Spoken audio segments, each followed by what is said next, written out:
If you're an airsofter like me, you would know that there are very few things as irritating as your airsoft AEG running out of battery in the middle of a shootout. Battery charge! I'm always wondering how many more players I could have hit if my battery had just given me a few extra amps. Of course, you can circumvent this issue by carrying spare battery packs on your kit. However, some airsoft replicas you might not have spare batteries for. For example, recently I took out the TM NGRS CQBR out onto the field, and this is the only battery we've got for it. And since I wanted to play a much more aggressive playstyle than usual, I knew this battery pack would not last beyond lunchtime. And it's a little unwise to completely rely on an airsoft site either having mains power or charging stations. And even if they do have battery chargers, you know damn well you're not going to be the only one in the queue. So at 1 o'clock in the morning on a Sunday, about 5 hours before an airsoft event, I botched together this system. This is our knackered old heavily used GFC smart charger, and on the side here we have a input jack rated between 10 to 15 volts. And this allows you to plug it into a car cigarette lighter, and frankly this is not something I want to do given my record of flattening car batteries by leaving lights on. And for when I do flatten the car battery, I have this power bank, and you can find these power banks with relative ease. In fact, I got this one from Lidl's many moons ago. And aside from being the regular USB power bank, there is also a socket on the back here which allows you to connect these two alligator clips, which allows you to jumpstart cars. And if we measure the output voltage, as you can see, 13.14 volts, which is slap bang in the middle of the input voltage of our smart charger. I'm guessing you can see where I'm going with this. Now conveniently, I didn't have any jacks or plugs which would fit this socket, so I soldered these two wires onto the terminals on the bottom of the circuit board. And in my case, the white banded wire is positive. And of course, if you do this, it's at your own risk. If you set fire to your charger or blow yourself up, that's your own fault. Now it's time to test this, so let me take you back in time.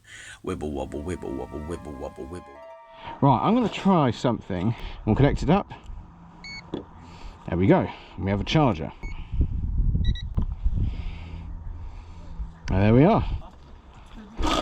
And this battery took over half an hour to charge, and I do them at a relatively slow charge just to preserve the battery, but it still took a relatively long time, which goes to show you how much I depleted it during the morning offensives. Now I'm not completely sure how many charges you'll get from this power bank, because it says 2000 milliamp hours at 12 volts here, but you've got to bear in mind there are electrical losses within the charging circuit, so it's not going to be easy to calculate the amount of charge you'll get out of this. But then again, if you're using this just to top everything up during lunch, it will do the job just fine. And because I was able to recharge the TM's battery, I could then be a little more trigger happy. And if you want to see the results of that, then make sure you check out this video right here.